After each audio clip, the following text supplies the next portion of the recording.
72 heures, c'est le temps qu'a fallu pour que le nouveau ministre de la Défense soit connu.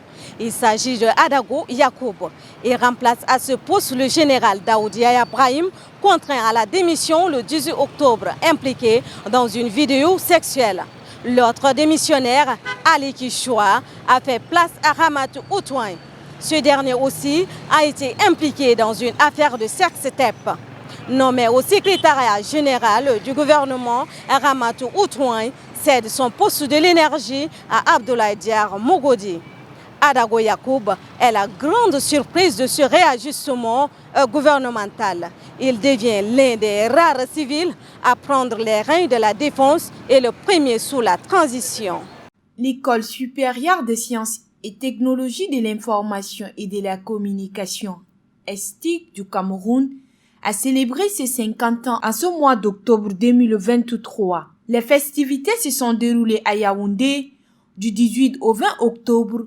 On vu la présence du ministre tchadien de la communication, Aziz Mahamat Saleh. Invité par son homologue camerounais René Emmanuel Sadi, le ministre tchadien de la communication Aziz Mahamat Saleh est arrivé à Yaoundé le 18 octobre 2023.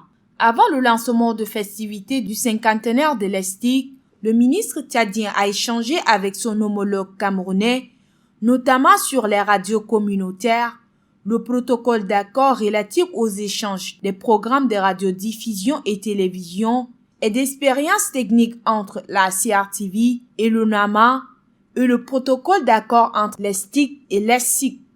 L'Ordre des avocats interpelle le gouvernement notamment sur le respect des règles des procédures à l'égard des personnes détenues depuis quelques jours.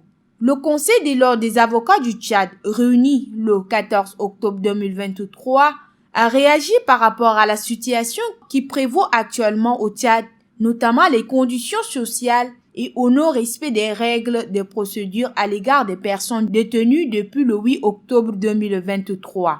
Il a fait savoir que des dizaines de personnes sont détenues depuis le 8 octobre 2023 aux renseignements généraux et le barreau s'offusque contre le non-respect des règlements de procédure en matière pénale. En effet, non seulement le délai de garde à vue n'est pas respecté, mais aussi leurs droits de la défense parce que leurs avocats n'ont pas accès à la structure dans laquelle ils sont détenus et donc pas accès à eux. Ce qui interroge sur la mission de la police judiciaire et sur le rôle du parquet en matière de la poursuite, a déploré le barreau. 2 présumés rebelles appartenant au mouvement du 23 mars M23 ont déposé les armes et se sont rendus auprès des forces armées de la République démocratique du Congo vendredi 20 octobre 2023, a rapporté Info Direct de la République démocratique du Congo. Ces présumés rebelles présentés à la presse et aux autorités militaires ce vendredi 20 octobre par le porte-parole de l'armée dans le Nord Kivu, le lieutenant-colonel Guillaume Ndike, ont affirmé avoir été pris par force pour rejoindre les rangs de la rébellion du M23. Ces derniers confirment la présence des militaires rwandais aux côtés des M23, dont certains sont des instructeurs et combattants, a affirmé le journaliste congolais Justin Kabumba. En vertu de la charte des transitions révisée, la ministre d'État, ministre de la Femme, de la Protection de la Petite Enfance et de la Solidarité nationale, Amina Priscille Longo, a signé ce 20 octobre un arrêté portant institution d'outils harmonisés pour la gestion des cas de protection de l'enfant en République du Tchad. Ces outils harmonisés ont été élaborés en collaboration avec toutes les parties prenantes concernées par la promotion de la protection des droits de l'enfant. Il vise à prendre en compte les aspects de paix, de développement et d'humanitaire dans la gestion des cas de protection de l'enfant.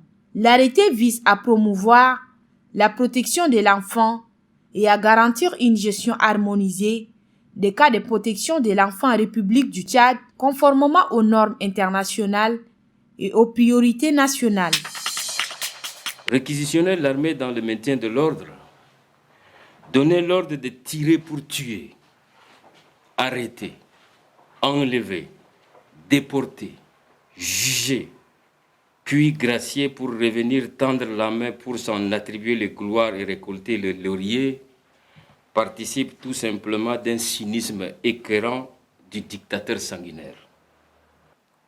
À partir d'aujourd'hui, chaque âme de ces morts innocentes va commencer à hanter leur bourreau. C'est pourquoi nous appelons ces gens qui croient qu'ils vont continuer à bénéficier de l'immunité ou qu'il n'y aura pas justice à sortir de leur tanière pour demander pardon, car aucun régime n'est éternel. Et ça sera un tribunal criminel qui statuera sur leur sort. Ce matin, ce sont les étudiants de l'université de Toukra qui ont été édifiés sur la question du cancer de sang. Une maladie, une tuerie silencieuse qui arrache précocement la vie des milliers de personnes dans le monde.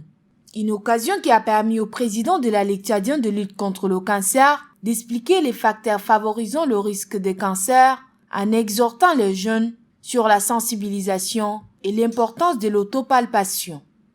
S'il y a un cancer du sein dans la famille, aussi bien comme la prostate, s'il y en a dans la famille, vous qui êtes dans la famille, vous êtes sujet à avoir aussi le cancer.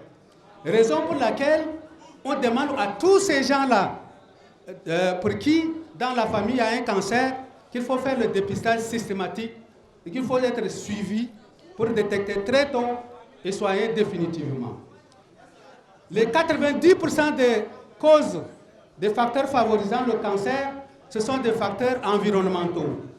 Il faut rappeler que selon les données de l'Organisation mondiale de la santé, l'OMS, le cancer de sein représente 16% de tous les cancers chez les femmes et depuis des années, la prévalence semble augmenter. Cette occasion a permis aux spécialistes de tirer la sonnette d'alarme en attirant l'attention des étudiants sur l'importance de la prévention à travers la sensibilisation.